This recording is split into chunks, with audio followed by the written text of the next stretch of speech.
2020년 7월 22일 LA 온누리교회 가정에서 드리는 영상 새벽 예배입니다.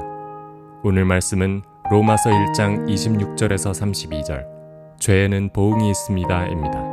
하나님께서는 이 때문에 그들을 수치스러운 정욕에 내버려 두셨습니다. 여자들은 남자와의 정상적인 관계를 비정상적인 관계로 바꾸고 남자들도 마찬가지로 여자와의 정상적인 관계를 버리고 서로 정욕으로 불타올랐습니다. 그들은 같은 남자끼리 부끄러운 일을 행했고 이런 타락한 행위로 인해 그들 자신이 마땅한 징벌을 받았습니다. 더구나 그들이 하나님을 아는 지식을 하찮게 여김으로 하나님께서는 그들을 타락한 마음대로 내버려 두셔서 합당치 못한 일을 하게 하셨습니다. 그들은 온갖 불의와 악행과 탐욕과 악의로 가득 차 있으며 질투와 살인과 다툼과 사기와 악독으로 가득 차 있습니다. 그들은 수군거리기를 좋아하고 서로 헐뜯고 하나님을 미워하고 건방지고 교만하고 자랑하기 좋아하고 악한 일을 궁리해내고 부모를 거역하고 어리석고 신의가 없고 인정도 없고 무자비한 자들입니다. 그들은 이와 같은 일을 행하는 자가 죽어 마땅하다는 하나님의 법규를 알면서도 그런 짓을 계속할 뿐만 아니라 그렇게 행하는 자들을 옳다고 합니다. 할렐루야, 우리 삶의 전부가 되신 하나님께 찬양으로 나아가겠습니다.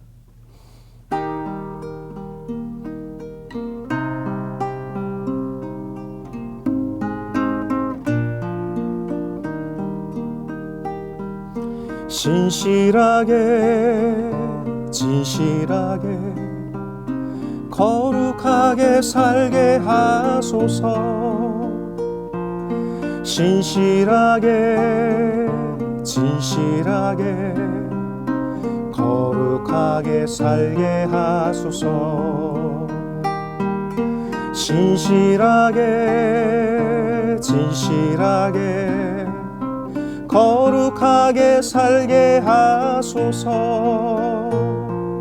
신실하게 진실하게 거룩하게 살게 하소서. 하나님 나의 마음 만져주소서. 하나님 나의 영혼 새롭게 하소서. 하나님 나의 기도 들어주소서. 하나님 주의 길로 인도하소서. 신실하게 진실하게 거룩하게 살게 하소서. 신실하게 진실하게 거룩하게 살게 하소서.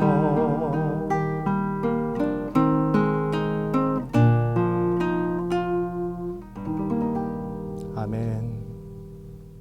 할렐루야. 7월 22일 수요일 아침입니다. 오늘도 죄에는 마땅한 결과가 있다는 사실을 알고 하나님 앞에 의인으로 열심히 살아가는 저와 여러분 되시기를 예수님 이름으로 축복합니다. 제가 좋아하는 작가 중에 프랑스의 알베르 까뮤가 있습니다. 코비드-19 사태를 겪으며 다시 한번 그가 썼던 패스트라는 소설을 떠올리게 되었는데요. 오늘은 아침에 이 묵상을 알베르 까뮤의 오해라는 희곡으로 함께 시작하려고 합니다. 유럽 보헤미아 지방의 어느 외딴 마을에 한 모녀가 조그만 여인숙을 경영하며 살고 있었습니다. 원래 이 가정에는 장이란 이름의 아들이 있었는데 어렸을 때 그만 가출을 해버렸습니다. 그리고 아버지는 죽고 가난에 지친 두 모녀만 남아서 여인숙을 경영하고 살았습니다. 그런데 이상하게도 이 여인숙에는 투숙객 중에 특별히 부유해 보이는 사람들이 가끔씩 사라진 일이 생겼습니다. 이 모녀가 부자로 보이는 독신 투숙객을 마취약을 먹이고 목을 졸라 죽여서 강물에 빠뜨려 버리곤 했던 것이죠. 왜냐하면 이들이 이 내륙 지방에 살아가는 삶이 너무 답답하고 힘들어서 돈을 모아서 그것으로 바다 건너 태양과 바다의 나라로 이사가서 살기 위해서 이런 일들을 계속 벌였던 것입니다. 그런데 장이 28년 만에 집으로 돌아옵니다. 그런데 장은 가족들이 혹시라도 자신을 알아볼까 하는 기대감으로 신분을 밝히지 않고 혼자 여인 속에 투숙합니다. 그런데 어머니와 여동생 마르다는 그를 알아보지 못한 채 결국 부자로 보이는 장을 죽이고 강물에 시신을 던져버립니다. 장이 죽고 난 다음에 그의 소지품을 취하고 있는데 비로소 그가 아들이고 자신의 오빠였다는 사실을 모녀가 알게 됩니다. 이 희곡의 마지막은 비극적으로 이 모녀도 강물에 몸을 던져 죽는 것으로 끝납니다. 여러분, 그런데 실제로 이것은 체코에서 일어난 실화였고 알베르 까미가 이 소식을 듣고 이 희곡을 만들었다는 것입니다. 바로 여기에 죄의 부조리가 있습니다. 죄는 흥미로워서 내게 뭔가 이익될 것 같아서 행하는 일들이지만 가장 큰 희생자, 가장 먼저 희생자는 바로 자기 자신임을 밝혀주고 있는 것이죠. 오늘 말씀을 통해서 죄에는 반드시 보응이 있다는 사실을 함께 살펴보겠습니다. 하나님께서는 이 때문에 그들을 수치스러운 정욕에 내버려 두셨습니다. 여자들은 남자와의 정상적인 관계를 비정상적인 관계로 바꾸고 남자들도 마찬가지로 여자와의 정상적인 관계를 버리고 서로 정욕으로 불타올랐습니다. 그들은 같은 남자끼리 부끄러운 일을 행했고 이런 타락한 행위로 인해 그들 자신이 마땅한 징벌을 받았습니다. 사람은 원래 하나님의 생기로 생령 곧 리빙 소울이 되었습니다. 동물에게는 육체와 혼이 있다면 인간에는 육체뿐만 아니라 영혼이 있습니다. 혼과 영혼은 다른 것이죠. 자, 그런데 인간이 죄를 지으면 제일 먼저 영혼이 어두워지기 시작합니다. 그리고 곧 영성이 사라지기 시작하고 결국은 육체만 남게 되는데 문제는 이렇게 육체만 남겨진 인간은 결국 짐승보다 못하게 된다는 것이죠. 원앙은 결혼의 상징입니다. 원앙은 새이지만 평생 한 번 정해진 짝과 살아간다 그럽니다. 그런데 여러분, 사람은 어떻습니까? 사람은 오늘 본문에 보면 짐승도 하지 않은 동성애를 합니다. 동성애뿐만 아니라 온갖 외도와 불륜이 들불처럼 유행처럼 번집니다. 바울 당시의 로마는 황제를 비롯해서 귀족과 군대의 장교들 상당수가 동성연애자였다고 합니다. 남성, 여성 가릴 것 없이 그런 일들이 있습니다. 결혼관계 안에서 인간이 가진 정상적인 성욕을 누리는 것만으로는 만족하지 못했던 것이 그들의 모습입니다. 이는 하나님이 세우신 질서 곧 정상적인 관계를 거스르게 만들었던 것이죠. 여러분, 그렇게 순리를 영리로 바꾸어 살면 정말 인간이 행복해집니까? 그렇지 않습니다. 이런 타락한 행위의 결과로 그들 자신은 마땅한 징벌을 받게 됩니다. 그런데 하나님의 진노는 그대로 내버려 두시는 것입니다. 누가복음 15장에 탕자의 비유에 보면 둘째 아들이 자꾸만 아버지에게 불순종하고 유산 달라 그러고 제멋대로 삽니다. 결국 아버지가 그렇게 그가 하고 싶은 대로 내버려 두었습니다. 그 결과 어떻게 됩니까? 허랑방탕하다가 결국 거지가 되어버리고 맙니다. 자기는 자유로워지고 행복해질 줄 알고 집을 떠났는데 결국은 더러운 돼지치기가 되어서 집에도 돌아가지 못하게 됩니다. 돼지가 먹는 쥐염염에조차 먹지 못하는 신세가 되어버리고 만 것입니다. 여러분, 만약에 우리가 손수레를 끌고 가다가 언덕 위에서 그냥 손을 놓아버린다고 한번 생각해 보십시오. 그 수레가 제멋대로 밑으로 굴러 떨어져서 박살나버리지 않겠습니까? 인생도 마찬가지입니다. 하나님의 손에 붙잡혀지지 않으면 결국 결과는 그와 같이 되어버리고 마는 것입니다. 여러분, 우리가 하나님의 손에 지금 붙잡혀질 수 있기를 예수님 이름으로 축복합니다. 더구나 그들이 하나님을 아는 지식을 하찮게 여김으로 하나님께서는 그들을 타락한 마음대로 내버려 두셔서 합당치 못한 일을 하게 하셨습니다. 여기서 타락한 마음이란 이성을 상실하고 악한 본성만 남아있는 상태를 의미합니다. 인간이 인간답다라는 것은 선악을 분별하는 이성이 있기 때문입니다. 사람이 그냥 본성대로 살면 동물과 다를 바가 어디 있겠습니까? 그러나 인간이 하나님을 자기 마음에 모시지 않을 때 그 마음이 타락해서 결국은 합당치 못한 일을 하게 됩니다. 하나님이 가인을 찾아오셔서 그의 불의한 마음을 다스리라고 분명히 경고하셨는데 가인은 자기 마음이 가는 대로 그냥 내버려 둡니다. 아벨을 향한 질투가 커져서 결국 돌로 동생을 쳐 죽이게 되었습니다.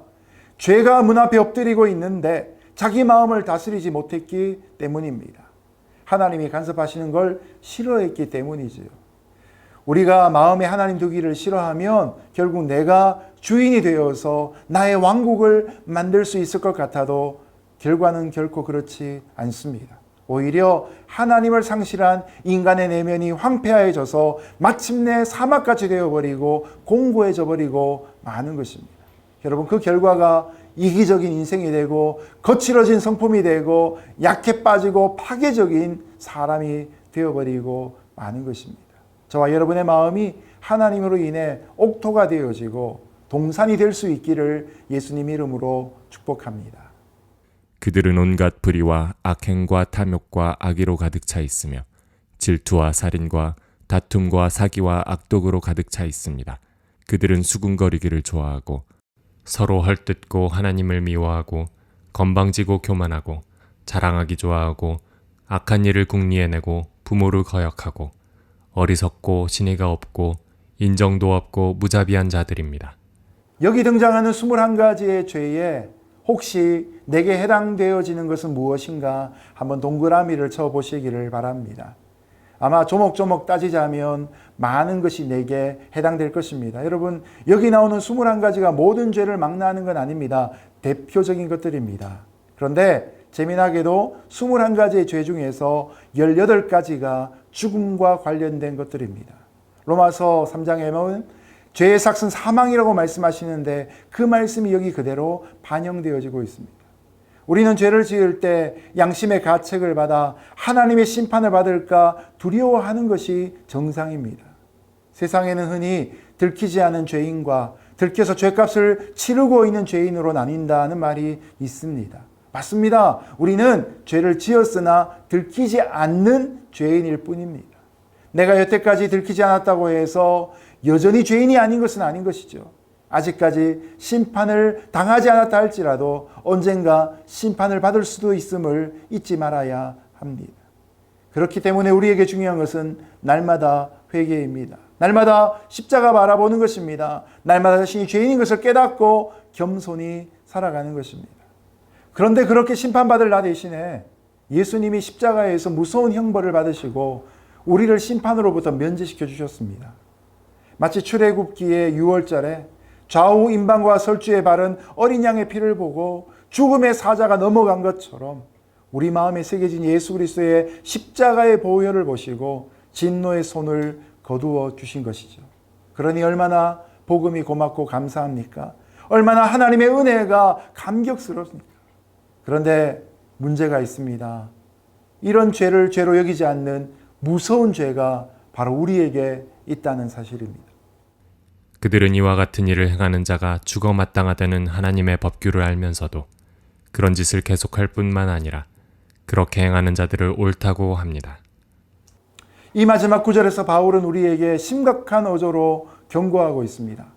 사람들은 악을 행할 때 그 마음에 하나님의 심판을 의식한데 그런 빛보다도 어둠을 더 사랑하는 마음 때문에 끝내 죄를 회개치 않는 모습도 있다는 것입니다. 그러고는 상황 윤리로 합리화하고 법률이나 심리학 같은 학문으로 죄를 정당화하거나 합리화하려는 시도가 우리에게도 있다는 것이죠. 그럼으로써 죄의식을 없애주고 마음 놓고 자기뿐만 아니라 다른 사람들의 죄를 짓도록 조장하는 일들이 우리 시대에 있는 것이죠. 설교의 소도에 말씀드린 그 희곡을 다시 한번 떠올리면 좋겠습니다. 죄는 결코 오해로서 우리에게 찾아오면 안 됩니다. 오해로서 여겨지고 오해로서 남겨져서도 안 되는 것이죠. 지금까지 인간 사회의 도덕적 타락의 원인에 대해서 많은 사람들이 연구를 했습니다. 학문적인 결과도 내놓았습니다. 그런데 여러분 어떻습니까? 사람들은 인간 사회의 병폐를 교육이나 사회제도의 개편 혹은 재벌 해체 등의 방법으로 해결하고자 했습니다. 그러나 이 문제는 결코 다른 해결의 방법이 없습니다. 오직 하나님께로 돌아와 우리의 죄 문제를 자복하고 하나님과 올바른 관계를 맺을 때만 해결될 수 있는 것입니다. 이데올로기를 뛰어넘는 복음의 능력을 믿는 저와 여러분, 죄의 결과를 해결할 수 있는 유일한 하나님의 능력을 복음 가운데 체험하는 저와 여러분 되시기를 주님 이름으로 축복합니다. 이제 말씀을 맺겠습니다. 일본의 기독교 지도자 중에 우찌무라 간조 선생님이 계십니다. 일본에 있는 기독교인들을 향해 우찌무라 간조 선생은 이렇게 경고한 적이 있습니다. 동경의 대지진을 무서워하지 말고, 하늘을 덮어 공습해오는 비행기를 두려워하지 말고, 태평양을 덮고 기습해오는 미국 함대를 무서워하지 말고, 그보다도 죗값으로 하나님의 심판을 무서워하라. 아마 2차 세계대전을 겪었을 일본의 그리스도인들을 향해 심각한 경고의 말씀이 이러했던 것 같습니다. 온 마음을 다해 창조주 하나님을 경배하고 섬기며 불의가 가득한 세상에서 적극적으로 하나님과 동행할 때 우리는 하나님의 의로 의인이 될 수 있을 것입니다. 마땅히 두려워야 될 하나님을 두려워하고 우리의 삶에 죄를 발견하고 물리칠 수 있는 은혜가 함께하는 복된 하루 되시기를 예수님 이름으로 축복합니다. 함께 기도하겠습니다. 하나님, 오늘도 마음의 강팍함이, 죄에 대한 깨어있지 못함이 우리에게 주는 결과를 분명히 깨닫게 하여 주시고, 오늘도 성령의 은혜 가운데 충만하여 줘서 깨어있는 신앙, 죄를 멀리하는 신앙, 하나님을 가까이 하는 귀한 신앙 되게 하여 주옵소서. 예수님 이름으로 기도드렸습니다. 아멘.